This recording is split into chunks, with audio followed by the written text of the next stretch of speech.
He may have taught Roberto Duran. By the way, America will see that fight July 19th on ABC. Duran against Leonard. Well, they're both from Panama. That's right, they are. They are. Freddie Lynn struck out swinging, rolled out to the second baseman. Carew stole a base. He walked in the first inning and stole second. Got a huge lead off Richard. There's a strike, inside corner, Letters. Got his 1-1. 2 out. Reggie on deck. Something's going to explode in this game. Keith, get that feeling. I suspect that Bob Welch would like very much to get Fred Lynn, not have to go through the Reggie Jackson confrontation again here. Just missed. He had Reggie 0-2. Wound up walking it.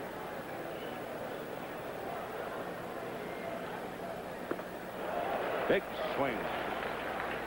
2-2. Dave Winfield in right field and George Hendrick in center. Ken Griffey in left. The outer defense for the National League. 3-2.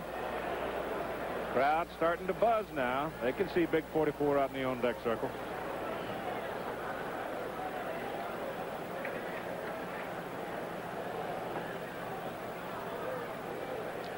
Carew goes. Lynn hits it high down the right side. If it's fair, it's gone. It's in the seats. Home run. American leads 2-0. You could sense that something was going to happen. And the explosion came. Hamstring or no hamstring, Freddie Lynn did the job. Freddie Lynn, 6 years.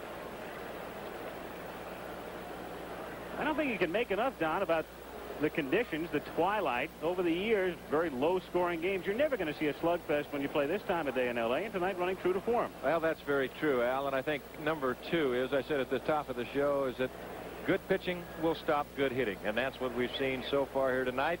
Bob Welch got the 1 pitch, a 3-2 pitch up to Freddie Lynn. I think Freddie Lynn's looking fastball all the way, and he just rode it right on out of here. But we've seen some excellent pitching so far. But that was an interesting graphic you just saw. Griffey's career record against Tommy John, hitting better than 400. The strike 1 pitch to Ken. Fly ball to deep right center field. Al Bunbury going all the way back. He's hit it out. Say what I mean. He still owns Tommy John. So the National League gets its first base runner, its first hit, and a run. It's 2-1. That ball was hit well. Al Bunbury was shading just a little bit into left center field, and Griffey got it all. Cleveland. No question. The moon over Cleveland. And it's teed up so high, you have to say, star on the mound. You look down. Blimp shot. Tom Seaver. Ken Singleton takes his strike. Seaver's 7-1, 2.07 earned run average, 5 complete games. Fouled out of play. Strike 2. This is his 12th season in the All-Star club. He has struck out 15 in the 12 innings that he's worked. Reggie Jackson is the on-deck batter, and there should be some kind of reaction to him, but Reggie's very loose. He's been over there visiting. There you see him, Bob Hope in the background there. There he goes, former Commissioner Chandler with the blue cap on. Look out. Hit deep to right center field, way back, way back. American League leads.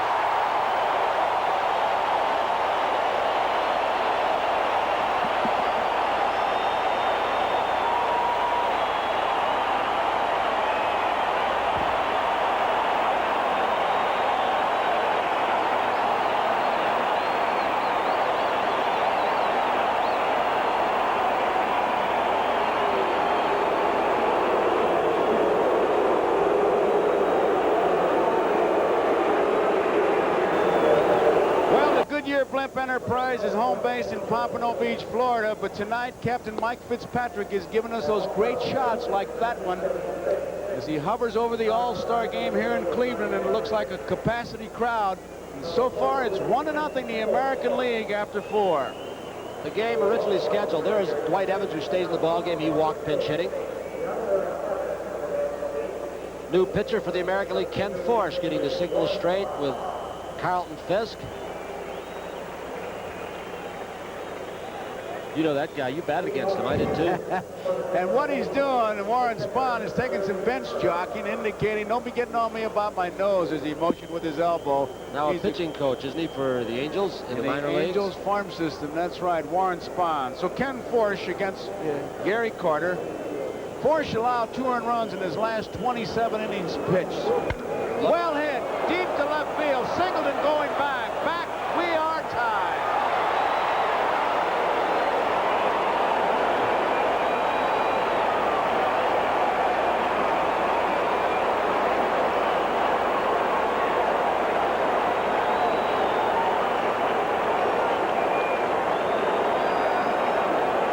Hung a slider, just stayed up and in for Carter, didn't it?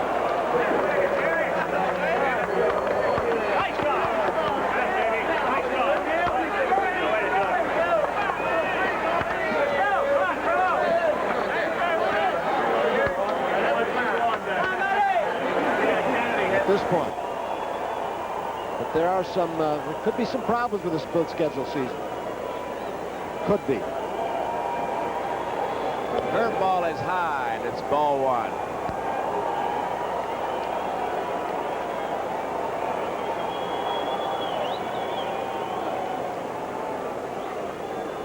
Top half of the 6th inning, all tied at 1 apiece. Didn't get it. 1 ball, 1 strike.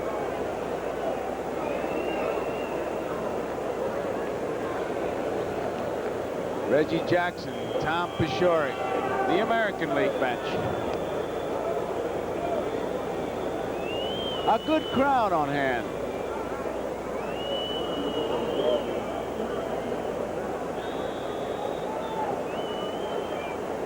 There you see him. Larson, that good screwball. There it was. Off the end of the bat, it's going to be tough, but he rolls foul. Norris was second in the Cy Young voting last year to Steve Stone. He has a very unique delivery, I think, Tony, in that he's on the third base side of that rubber. He kind of stops right in the middle of his motion, and then almost, he gives you the feeling he's jumping at you. You remember when Alvin Dark managed the A's, and he brought Mike Norris up as a very young kid in his late teens, and he just overpowered hitters and really helped that Oakland A's ball club. Then he hurt his arm. Many people thought he was finished. He went to the minors, gained control. His fastball came back, and he learned that screwball. He's got a count of 1 ball and 2 strikes.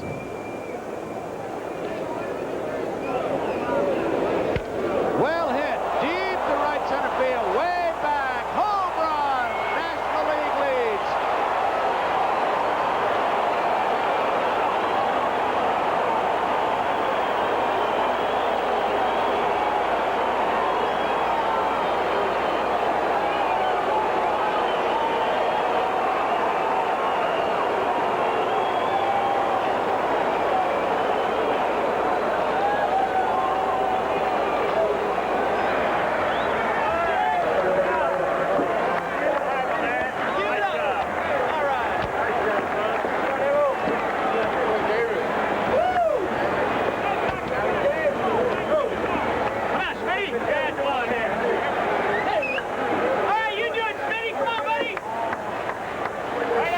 He faces Gary Carter. First pitch straightaway center field. Winfield going back near the wall, back, leaps, can't get it. There's no indication. Now it's a home run, indicated by the second base umpire, Lou DeMuro. What a try by Dave Winfield, but Gary Carter has his second home run of the night, and it's a 4-3 ball game. Both times Carter has jumped on the first pitch. That ball may have landed right on the top of the fence and then bounced out. Winfield almost had it. 8, 5, 6, and 1 with fingers getting the put out. And in the final analysis, you got to call that a bad base running play by Smith, because he is the tying run at second base with nobody out. Winfield made it a bad base running play with that arm and that alertness, I think. Ozzie Smith is still at the water cooler. Bill Buckner is standing right in front of him, but Ozzie trying to wipe himself off. He looks like he fell off the truck, doesn't he? Straight away center field. Winfield is going back, way back. He'll not get this one.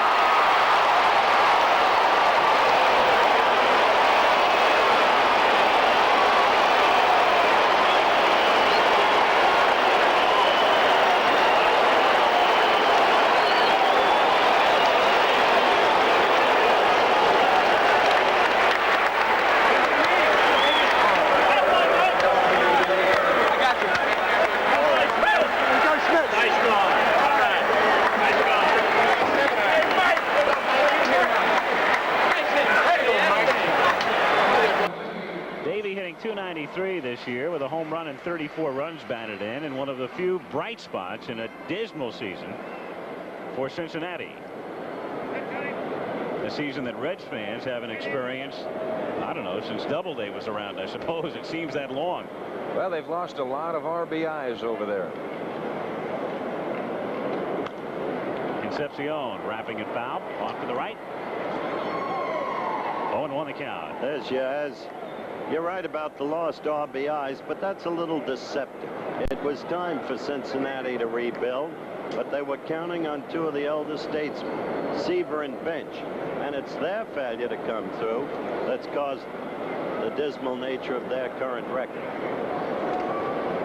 Some of the youngsters are doing pretty well there, and Dreesen's having an excellent year. Well, somewhere along the line, you got to draw the line. You got to say we have to try and then start rebuilding a little bit. See what we have in the minor leagues. Interesting that on a team that's always been offensively dominated, they put two pitchers on the National League staff, and Mario Soto and Tom Hume.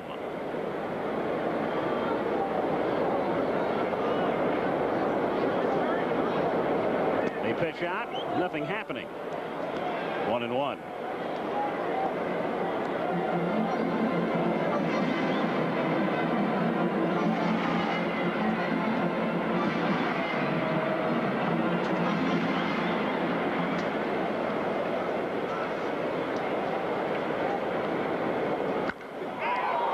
To deep left field and into the corner and out of here. Dave Concepcion hitting it right down the line, just fair and gone. Well, they got a pitch up in his wheelhouse, and he really turned on it, and that ball got out of here in a hurry.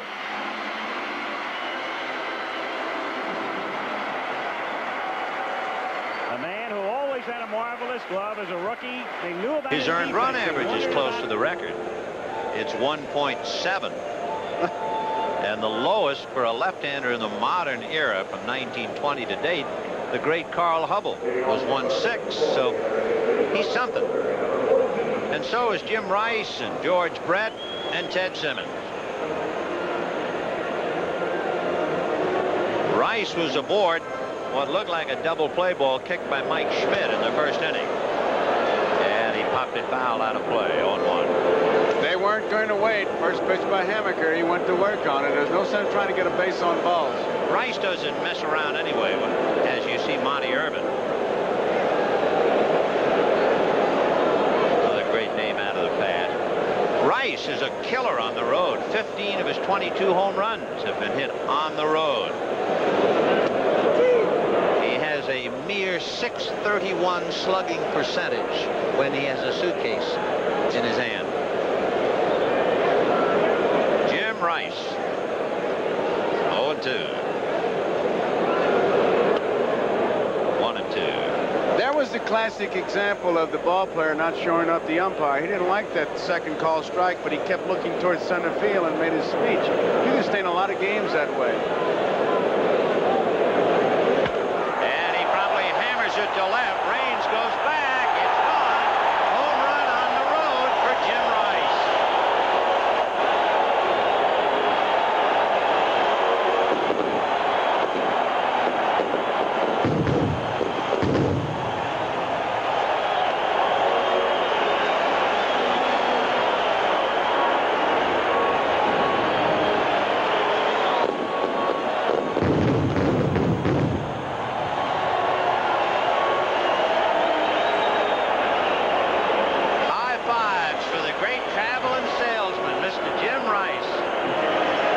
looked like somebody was pouring milk. Robin It was just Yount a is white. at first. Rod Carew is at second, and Manny Trio is at third.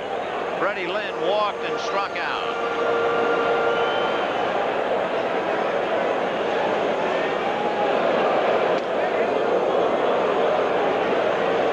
For Freddie Lynn, and there's Jim Rice, who led it off with a home run on deck. Only once has Lynn ever managed to play 150 games in a season. It's been his big trouble. The other side of a coin, Eddie Murray, whom we'll see later, has never played under 150 games. So the American League, 1 in the first, 1 in the second, and 3 in the third. They have pushed Atlee Hammaker around, and it is 5-1 American. 1 ball, 1 strike. Close-up of Hammaker. If you're wondering what that button is, that's that famous Croy the Candlestick. If you stay for an extra inning game, you get awarded this medal, I guess you'd call it, because it does get cold in Candlestick Park. There you see it. And Candlestick Park, the home of next year's All-Star game. 1-2 the count to Freddie Lynn. Surprisingly, has really been struggling with men in scoring position, and he's got the bases loaded. He's hitting less than 200 with men in scoring position. He out at first, Carew at second, Trio at third. 2 out. And he drives it to deep right. Back goes Murphy, away back, and there it is, the first grand slam in All-Star history.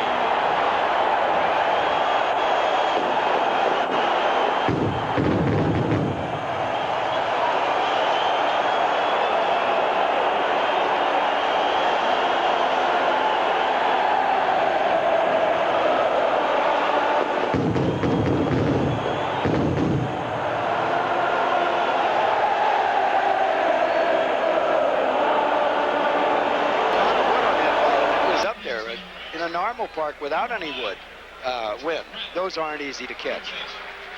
But Smith made it look as routine as you possibly can under the circumstances as Brett comes up. Not a vintage Brett season at 277, but he did have surgery, knee surgery prior to the year. Spent about the first half of the season's first half on the disabled list, and takes outside, ball 1. But a beautiful hitter, beautiful swing. Just a few years back, challenging 400, getting a lot of attention. He doesn't have any holes, and by that I mean he hits the high pitch, the low pitch, the pitch that's in, and the pitch that's away. What you almost have to do to get him out is fool him. Get him set up looking for a breaking ball, throw the fastball. Get him looking for the fastball, throw the breaking ball, and that's not easy to do. Great thrill for Altobelli to be back here where he managed. Oh, absolutely.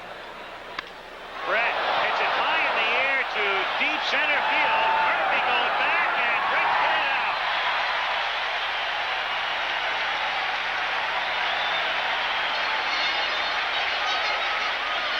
Dead center, 400 feet for George Brett to tie the game.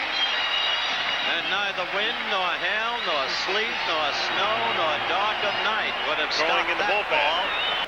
Gary Carter of Montreal. Good year. The number is reflected there. Hits it to deep left field, and Winfield will watch this one go out of here. Sandy Carter, Gary's wife, looking on at Candlestick Park, and that one, into the wind, which has died down, gives the National League a 2-1 lead. Well, Steve didn't like it.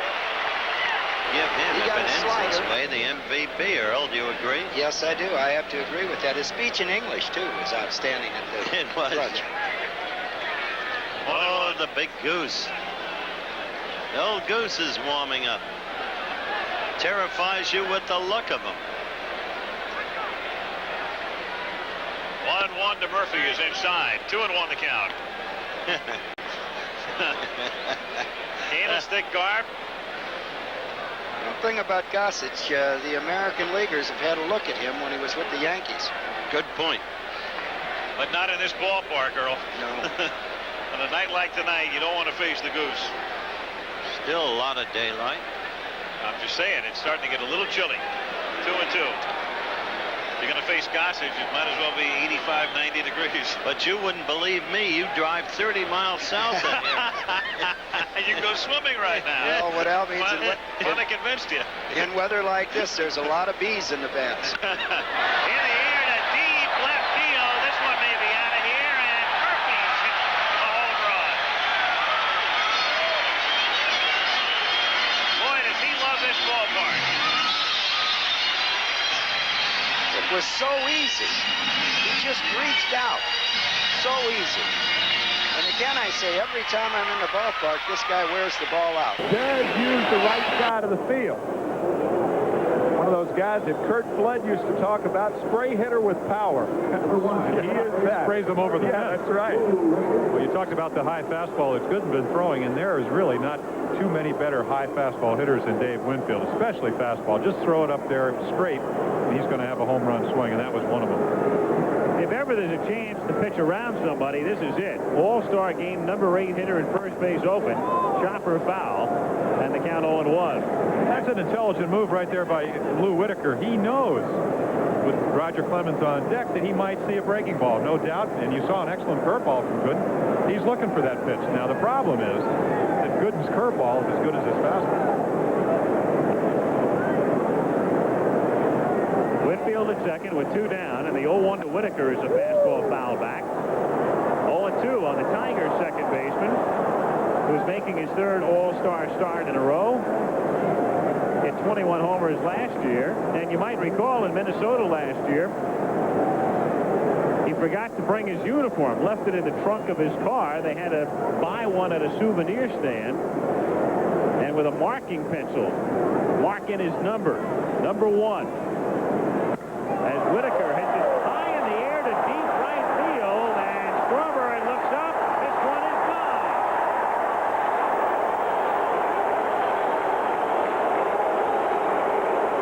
Lou Whitaker being serenaded with a chorus of Lou's, as is the case in Detroit, who has hit 3 home runs in his last 5 regular season games. Very effective pitch. Jim, Mike Scott has told me that pitch is not that difficult to throw. If that's the case, and a lot of pitchers see the success that most pitchers are having with that pitch, why aren't more of them throwing it? Well, first of all, I think you have to have an overhand delivery, and Mike Scott has that. Secondly, you have to have long fingers, which he has. Number 3, you have to have the right guy teach you. And Roger Craig did it in 10 days. Frank White of the Kansas City Royals takes a strike. And the crowd coming to life as they sense Scott striking the side out. He's gotten Ripken, he's gotten Barfield, and White is hitting for Whitaker. 0-2.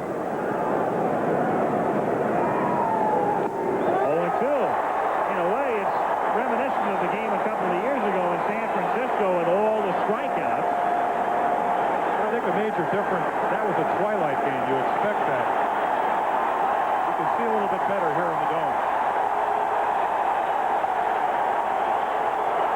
White makes contact, and good deep contact to center field, and gone on an 0-2 pitch with the crowd roaring for the side to be struck out.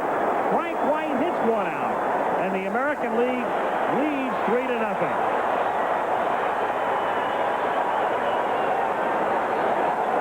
Frank White, who you'll recall was the stadium at the edge of downtown. The All-Star game. Look at that shot. That's the Riverfront Coliseum, the indoor arena on the left, and the freeways which go by the stadium, the Ohio River, the bridges into Kentucky, and underneath the blimp, downtown Cincinnati. There's a drive into right field. It backs Strawberry all the way back, and it's out of his glove and over the wall for a home run. Terry Steinbach, the All-Star, who a lot of people said should not be here, hits a home run. Doesn't it figure? Well, number 6 on the year, something that does not happen very often off Doc Gooden. He doesn't really catch up, but he likes the ball away, as you see the jubilation 16 last year, 6 this year. Much earlier time. But that Bo down there, that's a pretty interesting hobby he has for his vacation. When baseball ends, he winds up playing football. I don't know if there's ever been anyone doing it. Hey. He's remarkable, and look at that one. Bo Jackson says hello.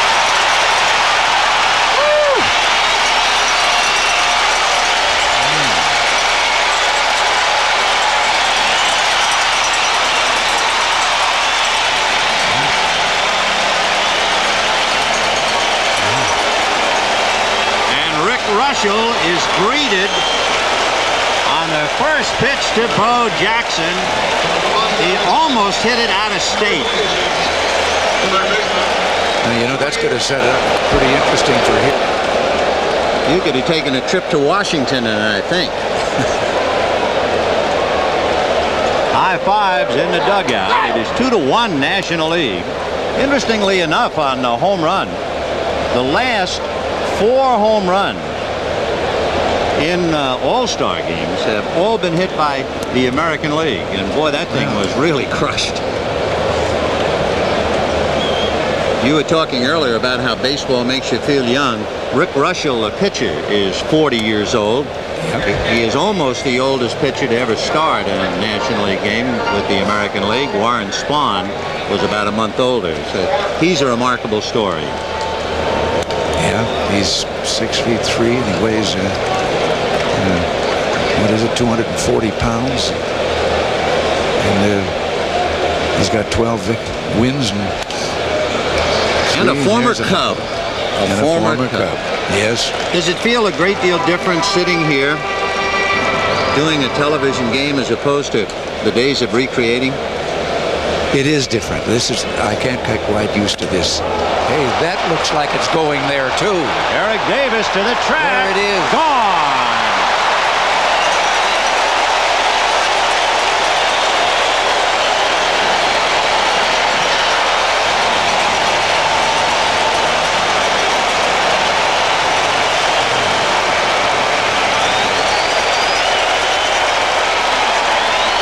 A rather electrifying moment here in Anaheim with the National